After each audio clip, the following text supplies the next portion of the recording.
Welcome to the Culture Report. Laura is out this week, but will be back with us next week. So to hop into it, last Thursday we debuted our first official episode and are excited to continue this journey of bringing you into these conversations that we have. Each week we'll bring you our opinions on stories and events that we hope can foster a dialogue on the bigger cultural conversations happening in and around underrepresented communities. So let's get into it. All right, guys. I know you guys watched the 2023 Grammys. No, I didn't. They happened last Sunday, obviously, and a lot happened. So there were things we loved, things we didn't like, you know. Yeah, the night was full of artists making history, performers doing things we haven't seen before, and some drama surrounding the night's biggest award. So we broke down some of our favorite moments of the night. Okay, so Queen Bee, Beyonce, became the artist with the most Grammy Awards after accepting her 32nd Grammy for Best Dance Electronic Album. She also became the first Black woman to win in that category. During her acceptance speech, she thanked her Uncle Johnny, who inspired her album Renaissance. Then she thanked the queer community for pioneering this genre. And Sam Smith and Kim Petras also made history at Sunday's awards show. The two won the award for Best Pop Duo Group Collaboration for their song, Unholy. During their acceptance speech, Sam let Kim have her moment as she became the first transgender woman to win in the category. Sam is also the first non-binary artist to win the award. Go off. And big ups to Viola Davis. She officially hit EGOT status, which is not easy to do. She won a Grammy for her performance of the audiobook for her memoir, Finding Me. She is the fourth Black person to achieve this, alongside Whoopi Goldberg, John Legend, and Jennifer Hudson. Icon. Love I know, it. that's really iconic. That's amazing. So, what were I want to know your personal favorite moment of the night, Alexia. I think Bad Bunny's performance right when he walked in, that was my favorite. I just loved seeing it. It was just exciting to see. It was an exciting performance, let's be honest. It was. It was. Yeah. He got everybody lit. Everyone was up dancing. It was good. They started off on a sour note.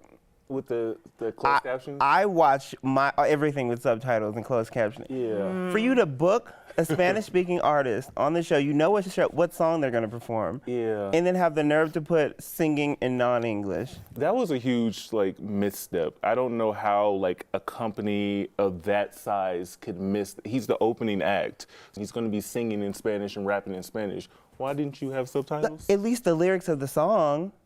At least you know what song he's going to sing. That was a very lazy. That makes no sense to me. Yeah. And you disrespected anybody who speaks Spanish. I thought it was my TV. Hard at of first. hearing or the deaf community. That's so disrespectful. It was. Yeah, they started off on a sour note for me, but things started to warm back up, thankfully. What was your favorite moment, Jamal? I mean, of course, I want to say Beyonce, but the one that really got me was Lizzo winning her award. Her speech really, it got, I don't cry, y'all, I don't cry. You should, but I don't. And it really got me. I was in bed about to boo-hoo. Yeah. The way she thanked Beyonce and just everything about Lizzo, honestly. Her performance. She's great. I when love she her. put emphasis on because I'm Black and heavy. Yeah. They don't hear me though, because she faces a lot of backlash just And because she was she's a big girl. singing. This is the best vocally I've ever heard her. She So sounded really, really, really she's good. been putting in work. Yeah. Ashton. Ooh, my favorite moment. I love Mary J. Blige, so for her to get up there and just stand there and sing this soul music, I thought was a moment for me. I also love Beyonce. I thought what she did and being late, I thought that was hilarious. It was everything. Very much me. It was right. It just felt right. Yeah. I mean, I loved it. But it was so much representation across the board, Yeah. so I thought it was. I even thought the hip hop dedication was really cool too. Yeah. And it was Even though we really didn't see good. any Nicki or any, Lil Kim, no Yeah. Foxy. There was Missy was there though. Missy was there. And Missy's one of my favorite No Lauryn artists Hill. of all time. But the exclusion of Nicki Minaj, Lil Kim, Foxy Brown, Eve, women in hip hop in that era, I was like, okay, It was cute. I could have did a little bit, but they had Salt and Pepper. Yeah. Oh yeah. It has something. Also, real quick, album of the year. Let's get into it. Harry Styles won. How do you feel? I want to ask Ashton. So, the Grammys are decided by a group of peers. So it's not so much the organization that we think of making this decision. It's a group of people's peers. I thought it was disrespectful, and I think Beyonce should never ever attend the Grammys again. Oh. And waste her time.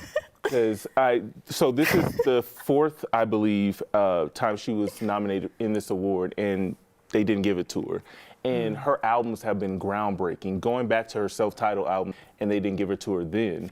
When like she set the trend for like dropping surprise albums. I don't know. I just thought it was disrespectful. But I think everyone's blaming Harry Styles, and I think that's should be blamed. unfair. I'm no, not you should blaming not Harry. blaming him. We're not blaming Harry. It's not his fault. Yeah. It's not his fault. Because he got up there and said that, But like, I don't think he meant People that. like he said it, though. I wish He you would have did not. specified what he meant when he said people like me. This usually. But I feel like he Yeah. says that every night on his tour. I saw him a few weeks ago. He says it every night. I feel like What does that mean, though? I wish I don't think you know anything about Harry Styles. You I don't don't know know. anything about where his career started from. But to see a category where a black woman hasn't won in a very long time. But you should not be blaming the artist. That's the thing. But You're blaming the artist. I'm holding for him someone. accountable for what he said. He got up there and said that people like him don't win awards like this. And I was like, what does that mean? Yeah. What does that mean? I don't know. Renaissance is my album of the year. That's all that matters. The quality. It's probably my favorite Beyonce album ever. I believe so. She really put her foot in this. I agree. All right. Anytime Beyonce comes out of hiding, it's an event. So from the album to the Grammys to the Renaissance World Tour that has me and everybody I know distraught. Okay, pre-sale started for it this week, and Ticketmaster says they had over 800% more demand than they did supply. So that is crazy, and everybody's like mad about it because the way they're going about this pre-sale. But I mean, Taylor Swift kind of set a precedent last time, and they're not trying to get sued again. But the lawyers are already on Twitter saying like, if you need somebody to represent you, I got you. Like, we're ready. Take screenshots. Do that. They're ready. They're ready to sue. I saw one of the senators tweet on Twitter and said they tweeted Ticketmaster and was like, "We're watching you." I think Ticketmaster just needs to figure it out, honestly. It's just like, it's every concert that like any big artist goes on tour, it's like, okay, there's going to be something. I know SZA announced her tour and there's also problems with that as well. So it's just like a constant thing with Ticketmaster. Have y'all seen the ticket prices though? Yes, and everybody's blaming Beyonce, saying that like, oh, she doesn't, like, she only wants rich people to go to her shows. And I'm like, Beyonce didn't really have that much control over that, like, because Ticketmaster was doing dynamic pricing. That's what people were seeing, that, you know, like, ticket prices just kept changing. It depends on demand, so. And Jack Antonoff spoke out about it after the Grammys in his little post-show interview and was like, it's not us. Like, I wish we had more control over that, but they don't, so. It's insane. It's impossible to go to a concert pretty much without being bankrupt by the end. No, That's how I feel. Beyonce, I'm here. We're both from Houston, so she's basically my cousin. I'd love to go to the Renaissance World Tour. A woman on TikTok is going viral after a Zoom call shows her calling out 3 men who accidentally shared messages talking about her appearances. So let's take a look.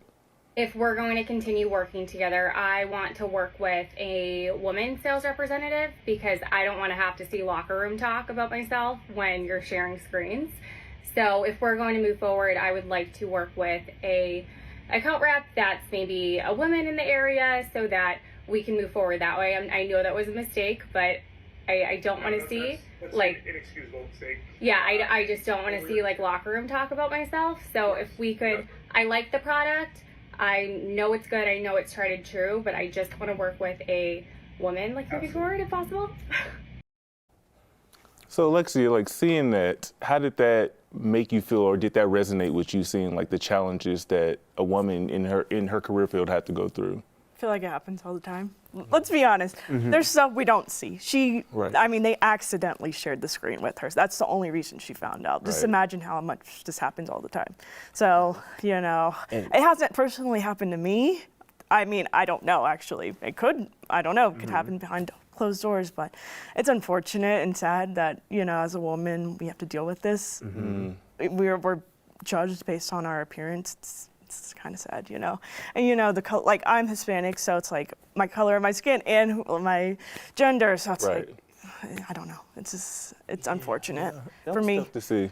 Yeah, that was tough to watch. And watching the video and reading some of her explanations, I think she was even gracious in how she handled it because she didn't air anybody out like she could have. Yeah, she didn't even say the business, so we don't even know what business or it exactly was. what they even said about her.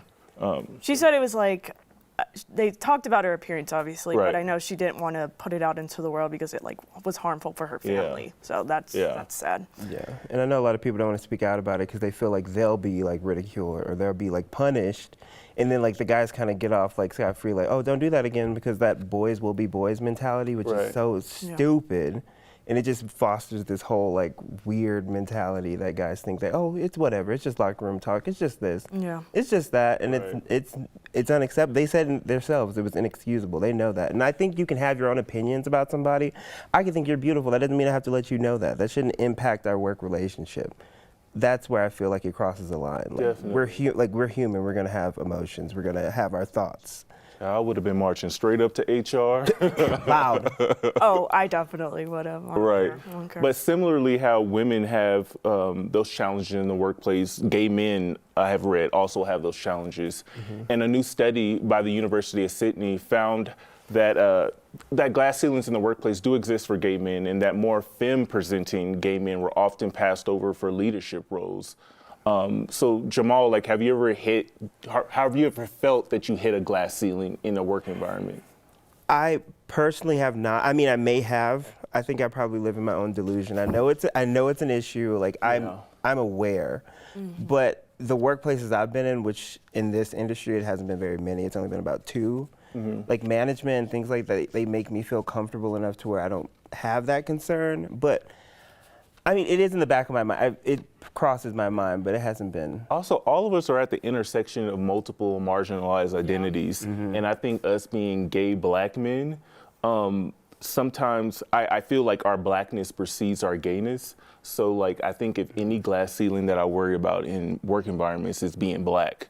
Because you can kind of code switch, especially when you just come into a new work environment. You kind of code switch and keep yourself in this specific lane, palatable to your new team in your workplace. So like your gayness may not precede you, but your blackness does. And so I feel like if any glass ceiling that I hit or I'm try to be aware of is like being black, but I've also seen and experienced what it's like to be discriminated against for being a gay man. I never thought about it that way, because I mean, I'm guilty of code switching. I'm sure. Right. I mean, I'm generally me around the office, but like, you know, when I'm going in for a job interview, when I'm, you know, around the office talking to somebody, like the managers or something, of course, you know, you turn it on a little bit. Right. And maybe that could be out of fear, like, okay, well, you know, I'm black, so let me make sure they know I have a brain and I'm not stupid and I'm creative and, you know, I have all these ideas, so. Sometimes it's okay to act dumb, though. I feel like for me, I feel like people think I'm dumb, so I just act dumb, and then I just prove them wrong, you know? Right. Why not? Never let them know your next No, move. never let them know. I love it. All right. Well, this week, the National Brotherhood of Skiers is celebrating their 50th anniversary in Vail, hoping to diversify the slopes. But you don't often see a lot of folks up there that look like me. Every year, the National Brotherhood of Skiers hosts a Black Ski Summit that brings together thousands of black skiers across the country. Since 1973, they've been on a mission to identify, develop, and support athletes of color on the slopes, while also teaching a new skill that might be unfamiliar to many. So I just want to ask y'all, have y'all been up there to ski yet? I've never been skiing or snowboarding. No. I've been once, and I hated it. Absolutely hated it. I have not gone either. I've seen pictures. I never see anybody that looks like me. Even when I go on hikes, I generally don't see anybody that looks like me either. So a local pastor, Quincy Shannon, is providing gear, a bus, and he's paying for the resort trip like once a month to get more people of color on the slopes. And I think that's I love that. I know. We should go and take advantage of that. You guys should go. You guys should went last when they were here. We definitely should go. You guys should take advantage of it. Why But not? I'm just curious, just quick question, why you think that is? Like, why do you think more black people aren't out there? I don't know. I have. You have a theory? Go ahead. I think because it's expensive, and That's you know, true, a lot of. yeah. I feel like growing up, a lot of us didn't go because we just didn't grow up in a household that has a lot of money. So I Right. feel like it's very much a white. I'm also Sport. from Texas, so we didn't have mountains, and skiing wasn't a thing. But like that. you didn't go on like skiing trips or anything. No. We never went on. And our family wasn't really like a outdoorsy sports type of thing, like vibe. Like I don't think that would ever happen. in my Closest to family. outdoors, it was maybe an amusement park, and that was it. But I think this, like, the programs like this are important to expose black people and other people of color to to activities and things they normally wouldn't do, because I think it would be great to go skiing. Plus, since it's so like ingrained in the culture, like, oh, like you said, we don't go outside, we don't do all this, we don't do that. Right. So it's like they might like it and not even know they like it. They may Right. just think they don't like Yep, it because it's not something they ever did. So I really think that gives them a good opportunity to try something new. I love that. And so if you do head out there, you'll see artwork by an artist whose work is known all over the world. It's a new series of paintings with hope to inspire people of color to get out on the mountains. The series is called Skiing in Color. It can be seen all over Vail, and it shows strength, joy, and inclusivity of skiing. So Love that. definitely get out there, y'all. All right, so you guys hear stories of thousands of migrants crossing the border. The story you don't often hear is why they are traveling thousands of miles to the United States. Race and culture reporter Angeline McCall went down to El Paso, Texas, and talked to 5 families about their decision to come here. Here's a part of that story. It's a journey, now 3,000 miles in the making, most of it on foot, from Venezuela to here. After so long on the move, the days here feel frustratingly slow. For Roberto, Jefferson, Maria, and Jesus. Doloroso porque pues nunca habíamos enfrentado esto, como salir de nuestro país. En realidad, toda la gente que está acá no se quiere quedar aquí en El Paso. Tienen diferentes destinos. What they need are the necessities. But what they want is to be someplace else. Tengo familias acá y desde muy pequeño tuve ese sueño, esa esperanza de estar acá y decidí tatuármelo. Y bueno, esperando a que eso se haga realidad como tal. To make it to the border, they trekked through a jungle, avoided gangs, and evaded cartels. No es fácil, For most, no es fácil. the dream came to them recently, out of survival. Nosotros queremos un futuro, por lo menos que los niños puedan estudiar. Es lo que a mí más me llena, de que ellos estudien, que puedan ser profesionales algún día, porque en Venezuela es difícil.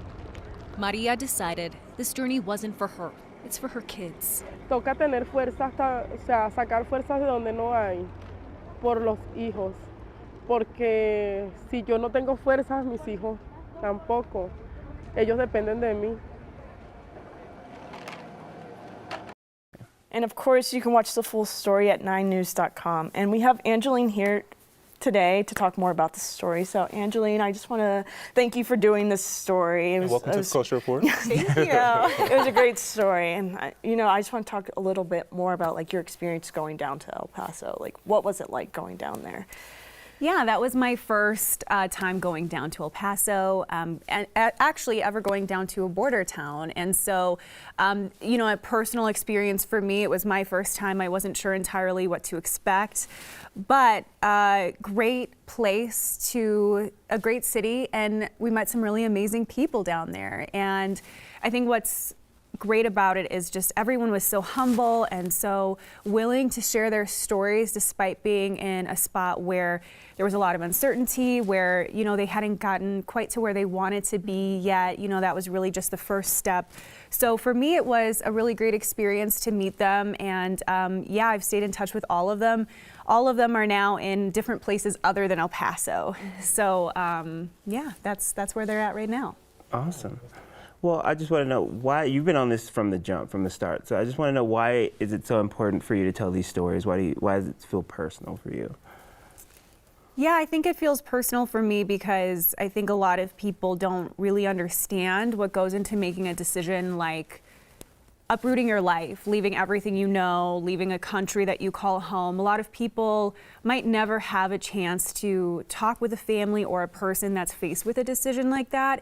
And I have family who, we're from Puerto Rico, my mom's side of the family, so it's not nearly as difficult because, Puerto Rico is a U.S. island, but it's still that same feeling of uprooting, leaving a place that has a different language and whatnot. So I think it resonates with me just personally because I know a lot of people in my life, friends, family, who have made that decision, and I think there is a lack of understanding why you make a decision like that. Mm-hmm.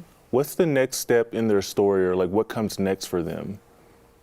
Yes, so you met 4 people in that story. Jefferson you met Roberto, Maria, and Jesus, and then as well Mario.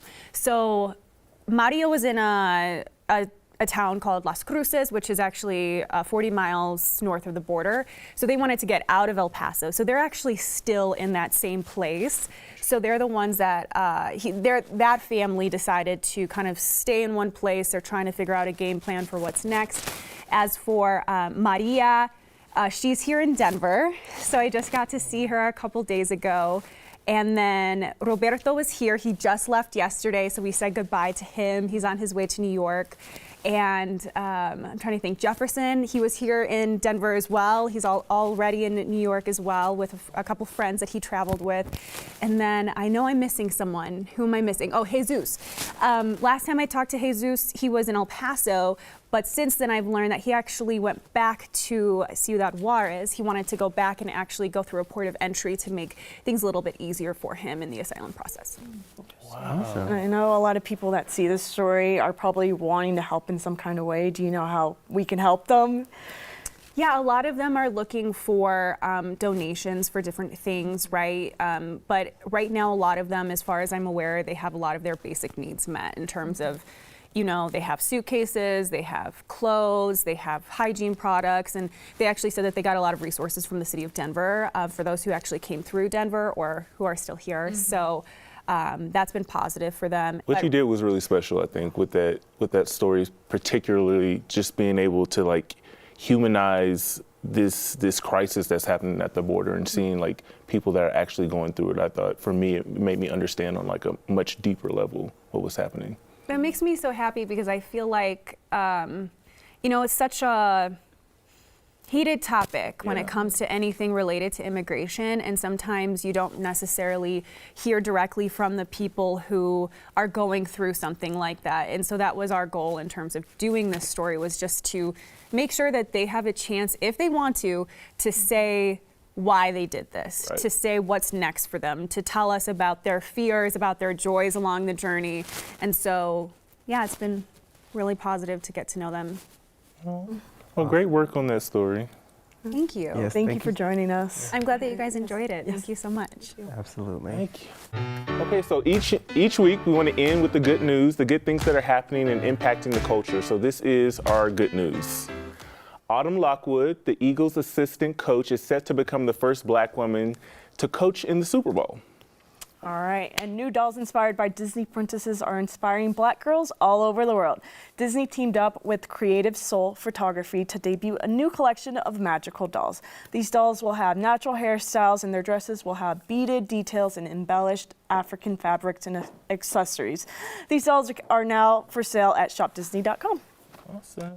And my good news is the GOAT, LeBron James, breaking a 39-year-old record, becoming the NBA's all-time leading scorer. He beat out Kareem Abdul-Jabbar, just another historic achievement, which he is no stranger to. So shout out LeBron, you better represent for the culture. All right, thank you so much for joining us for this episode of The Culture Report. We'll be back to continue the conversation next Thursday right here on our free 9 News Plus app and 9news.com. Thank you, guys.